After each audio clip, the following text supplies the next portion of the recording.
I had a lunch lady too, but she was mean as heck. She would never give me extra stuff. Hello and welcome back to Asia. Now in this video I'll tell you about a foreign man gets robbed by two motorcycle riding suspects in the Philippines. This Filipino journalist has been locked up for 5 years. Find out why. Snakes on a plane. A Filipino student surprises a canteen worker with the dream wedding, plus much more. As you can see, I'm outside today. I just had to get out of that sauna or cabin or wherever the heck I was locked up, so I figured why not come out here, enjoy this beautiful sunny day. Anyhow, so if you guys are enjoying that, just tickle that like button. Let's start off with the peso to USD exchange rate.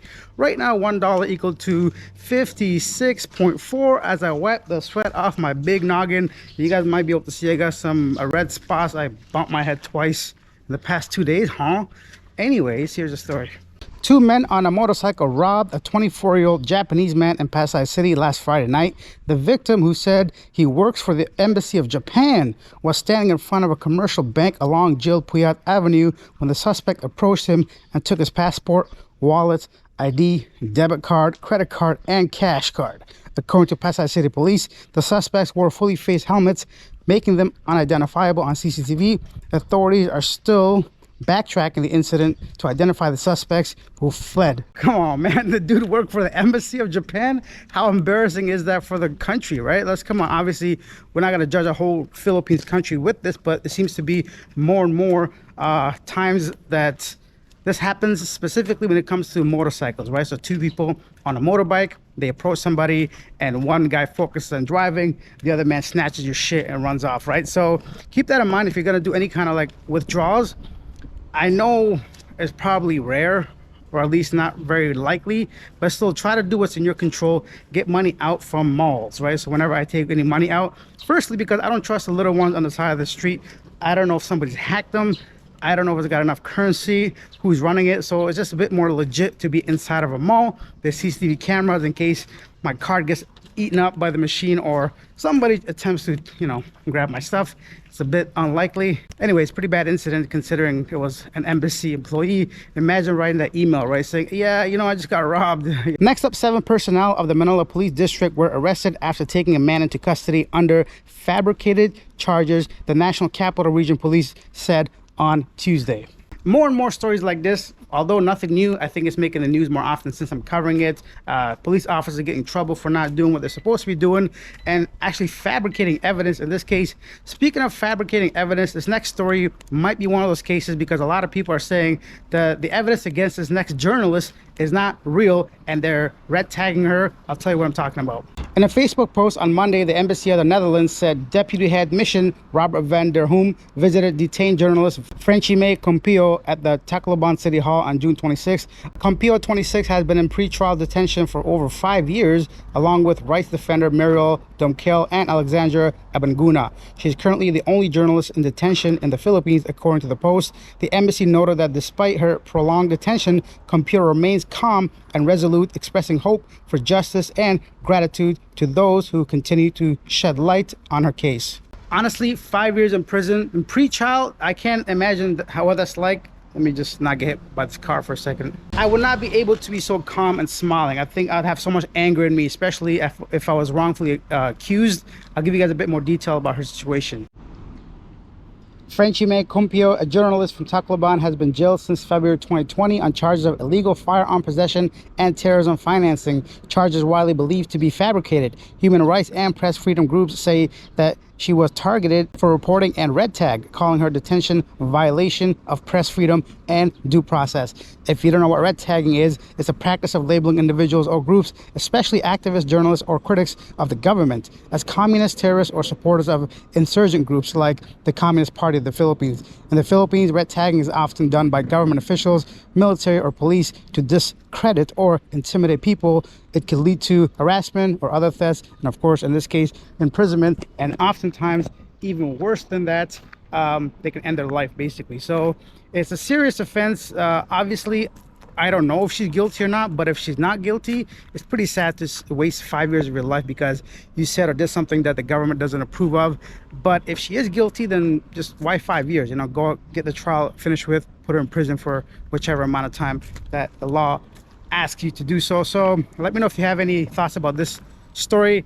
Yeah, pretty sad to think about it. Like, I don't consider myself a journalist, but imagine if I like said something that somebody doesn't like and they put me in jail because I just expressed something, right? Pretty messed up. But then again, you know, the whole freedom of speech thing, it's okay to have in your own country, but a lot of countries don't have that. And I think that's why so many people protest and go to the streets and have like, yeah. So I think those of us that live in freedom to say whatever they want, we are very lucky to be able to do so without having any kind of serious repercussions. Let's go to the skies now. Indian customs officers in Mumbai arrested a passenger from Thailand caught smuggling 16 live snakes, the third wildlife smuggling case from Thailand this month. The reptiles, mostly non-venomous and likely exotic pet trade, were seized at the airport on June 29th.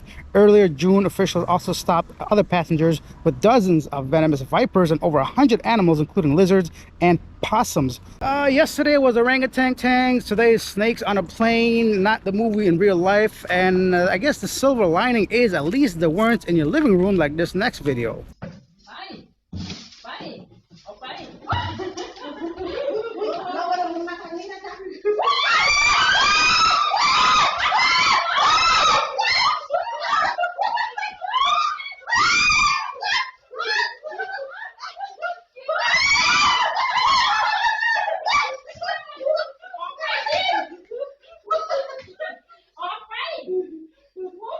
Another story from Thailand. A 52-year-old Australian man was arrested after smashing a hotel window and throwing furniture from the 12th floor onto Pattaya Soi Sang Road. Police found him in an agitated state and escorted him to the hospital for medical evacuation.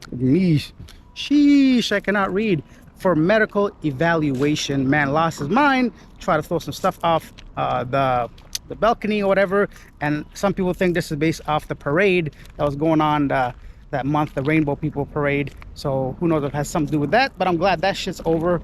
July 1st, once again, happy Canada Day. Thanks to those of you guys that actually said that to me in the comment section. All right, next up is some lighter news. Hospital management student from National Teachers College in Manila surprised beloved canteen worker Alma Valenzuela and her longtime partner Rodrigo Iluzon with a dream garden wedding on June 14th. Organized as part of the academic project, the event was first ever wedding held on campus and included full professional style preparations. The students' gesture was both a heartfelt tribute and a demonstration of their hospitality skills, leaving the couple deeply grateful and overwhelmed with joy. Hey, that's great news. I guess especially with what happened a couple days ago when there was like a huge scamming thing with a wedding planner that duped people for over like 230,000. One lady had her dream wedding ruined, obviously, when somebody steals over 230,000 USD from you that you set aside for your wedding. Anyhow, so that's great news to see somebody show appreciation for the canteen worker, right? So the lunch lady, let's put it that way. I had a lunch lady too, but she was mean as heck. She would never give me extra stuff. I mean, I guess why would she? When I was younger, I'm like, come on, lady, put some more wedges in there. You know, I'm trying to get that potato in me, you know? Anyhow, on to our next lighter story. Let's take a look at this video of a man helping his older mother walk while he's basically carrying a whole bunch of heavy stuff.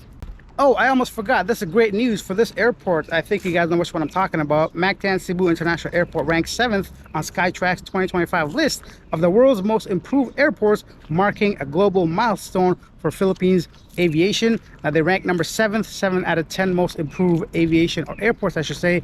I cannot wait to see NAIA on that list, hopefully next year or the year after. You know, since it's July 1st, let's talk about Canada. You know, a lot of people, well, we used to have this reputation of being polite Canadians, right? But look at these birds. I think they're like geese or ducks or some kind of pigeons crossing the street very politely and using like the zebra crossing.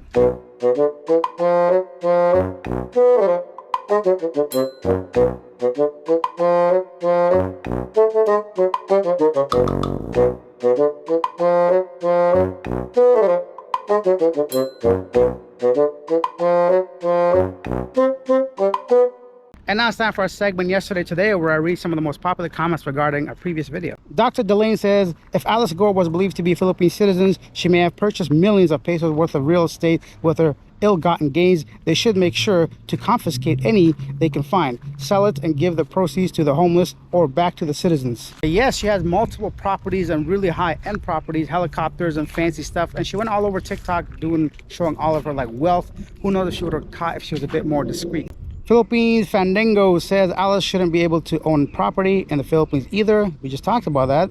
And lastly, AI Coconut Guy, who makes the comment section quite often, says, "What's good, Alex? My feel-good moment is when I watch your videos. It's not what you say, but how you say it. I'm truly entertained. Truly have a good one." Heyo, thank you, AI Coconut Guy. I hope other people feel the same way. I do appreciate it. I do have a great time. I hope you guys enjoyed this video, being outside a little bit, away from like that cramped dark room. It was getting a little crazy. I think I might consider taking this weekend off and just, yeah, take a couple of days off from the news, turn off my phone, and kind of enjoy life a little bit more in depth. So that's it. Share your thoughts regarding any of the videos or stories I covered today. I'd love to hear your thoughts, whether we agree, disagree, anything you want to talk about. And if you enjoy this video, consider liking it, sharing it, doing whatever we got to do to please the YouTube algorithm. See you next time. Bye.